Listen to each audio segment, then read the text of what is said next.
South ఇండియాలోని అతి తక్కువ ధరలకి రత్నాలనందించే ఏకైక సంస్థ 6JVR.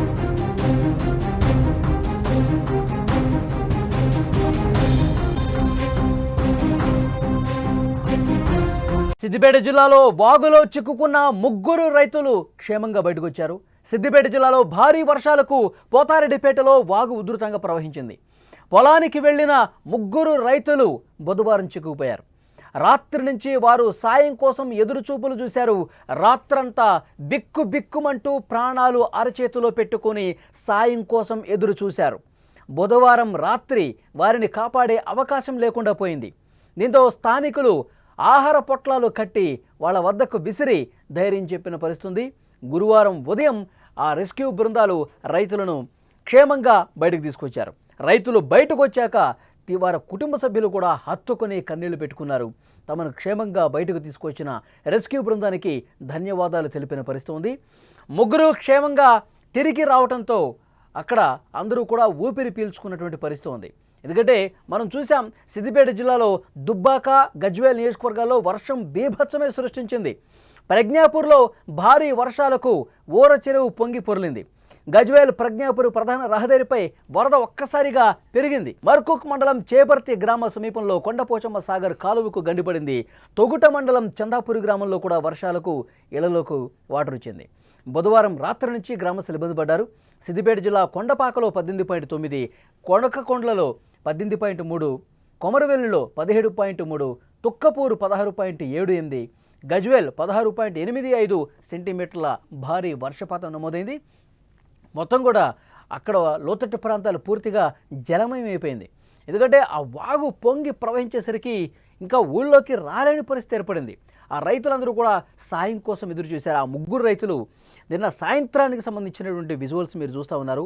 ఆ ముగ్గురు రైతులు ఇంత ఈ స్థాయిలో ఆ వాగు ప్రవహిస్తుందని చెప్పి వాళ్ళు ఎక్స్పెక్ట్ చేయాల. రాత్రంతా అటువైపే ఉన్నారు. వాళ్ళు సాయం కోసం ఎదురు చూశారు. ఆ రాత్రి సమయంలో ఆ చీకట్లో వాళ్ళని కాపాడే ప్రయత్నం చేయలేకపోయారు. ఎందుకంటే అంత ఉధృతంగా, అంత వేగంగా ఆ వాగు ఏ విధంగా ప్రవహిస్తుందో మీరు చూడండి. తర్వాత చీకటి పడింది. చీకటి పడిన తర్వాత వాళ్ళకి ఆహారం అందించే ప్రయత్నం చేశారు. వాళ్ళకి ఇటువైపు నుంచి ఆ ప్యాకెట్లో నుంచి ఆహారం ఏ విధంగా విసిరేస్తున్నారు మనం చాలా స్పష్టంగా చూడొచ్చు. సో వాళ్ళు ఆహారం అందుకున్నారు, అక్కడే వాళ్ళు ఆహారం తిన్నారు, అక్కడే సేద తీరారు. ఉదయాన్నే, గురువారం రోజు ఉదయాన్నే వెంటనే డిఆర్ఎఫ్ సిబ్బంది అక్కడికి వెళ్ళారు. ఎన్డీఆర్ఎఫ్ బృందాలు, పోలీసు అధికారులు, అధికార యంత్రాంగం అందరూ కూడా శ్రమించి వాళ్ళని సేఫ్గా ఇటువైపు తీసుకొచ్చారు. అప్పటి వరకు కూడా వాళ్ళ కుటుంబ సభ్యుల్లో ఒకటే టెన్షన్, ఒకటే ఆందోళన. మా వాళ్ళు క్షేమంగా తిరిగి వస్తారా రారా? ఆ వాగులో వచ్చేటప్పుడు ఆ వాగు చూస్తే అంత వేగంగా ఉధృతంగా కనిపిస్తుంది. కాలు లోపల పెడితే చాలు కొన్ని కిలోమీటర్లు కొట్టిపోయేంత వేగంగా ఆ వరద కనిపిస్తోంది, ఆ వాగు కనిపిస్తోంది. దాన్ని దాటి రాగలరా అనే ఒక టెన్షన్ ఆ కుటుంబ సభ్యులకు కనిపించింది. వాళ్ళు చాలా ఆందోళన చెందారు. అధికారుల కాళ్ళు పట్టుకునే పరిస్థితుంది. ఎలాగైనా మా వాళ్ళని కాపాడండి, ఎలాగైనా మా ఫ్యామిలీ మెంబర్స్ని క్షేమంగా బయటికి తీసుకురండి, ఊళ్ళోకి తీసుకురండి సార్ అంటూ వాళ్ళు కన్నీళ్లు పెట్టుకున్నటువంటి పరిస్థితుంది. ఎప్పుడైతే ఉదయాన్నే అధికారులు రెస్క్యూ చేసి అక్కడ సహాయక బృందాలన్నీ కూడా శ్రమించి చాలా అంటే చాలా సేఫ్గా ఆ ముగ్గురు రైతుల్ని కూడా ఇటు తీసుకొచ్చారు. వాళ్ళని క్షేమంగా ఊళ్ళోకి తీసుకురావడంతో వాళ్ళ కుటుంబ సభ్యులు కూడా ఆ భావోద్వేగానికి లోనే అధికారులకు ధన్యవాదాలు చెప్తూ వాళ్ళ కుటుంబ సభ్యుల్ని తలుచుకుంటూ వాళ్ళు పట్టుకుంటూ రోధిస్తున్న పరిస్థితి కనిపిస్తుంది. ఒక్కసారి మీరు కూడా చూడండి.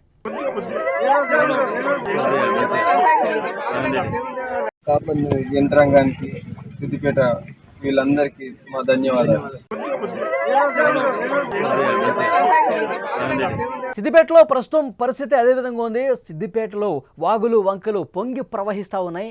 సిద్దిపేటలో ప్రజలు ఇబ్బంది పడుతున్నారు. ఆ చుట్టుపక్కల గ్రామాల్లో కూడా పెద్ద ఎత్తున వాటర్ వస్తూ ఉంది. ఎందుకంటే కుంభవృష్టి వర్షం కురవడంతో ఏకబిగిన కొన్ని గంటల పాటు కురిసిన వర్షానికి సిద్దిపేటలో లోతట్టు ప్రాంతాలన్నీ కూడా జలమయమైన పరిస్థితుంది.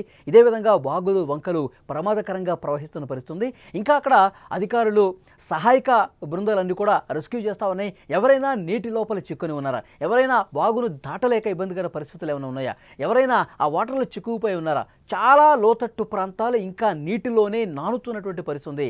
వాళ్ళందరినీ సురక్షిత ప్రాంతాలకు తరలిస్తూ ఉన్నారు.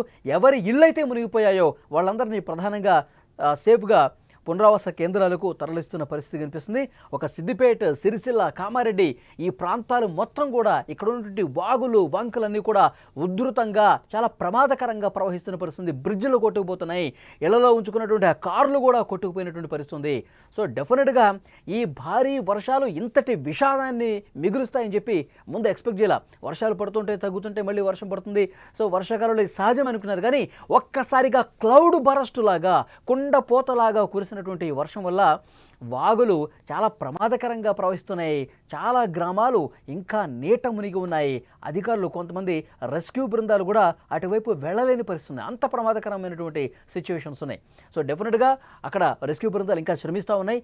ఎవరైతే ప్రమాదకర పరిస్థితుల్లో ఉన్నారో వాళ్ళని ప్రతి గ్రామం కూడా వెళ్ళి అక్కడ ప్రతి స్థానికుల నుంచి సమాచారం తీసుకుని ఎక్కడైనా ఏమైనా ఇబ్బంది ఉందా, ఎక్కడైనా ఇంకా వాటర్లో చిక్కుని ఉన్నారా, ఆ సమాచారం కనుక్కొని మరి అక్కడికి వెళ్ళి సహాయం చేస్తున్న పరిస్థితి. ఇక్కడ మీరు విజువల్స్లో చూస్తున్నారు, 3 రైతులు పోతారెడ్డిపేటలో ఆ వాగు ఉధృతంగా ప్రవహిస్తున్న కారణంగా అటువైపే ఉండిపోయారు. రాత్రంతా వాళ్ళు ప్రాణాలు అరచేతిలో పెట్టుకొని జాగారం చేసిన పరిస్థితి. ఇటువైపు నుంచి ఫుడ్ విసిరేసి వాళ్ళు భోజనం చేసి అక్కడే ఉన్నారు. అక్కడే ఉండిపోయి చాలాసేపు వెయిట్ చేశారు. అధికారులకు సమాచారం ఇచ్చారు, వీళ్ళు వెంటనే వచ్చారు. డిఆర్ఎఫ్ బృందాలు కూడా అక్కడికి వచ్చాయి. ఈరోజు ఉదయాన్నే వాళ్ళని సేఫ్గా గ్రామంలోకి తీసుకొచ్చినటువంటి పరిస్థితి ఉంది.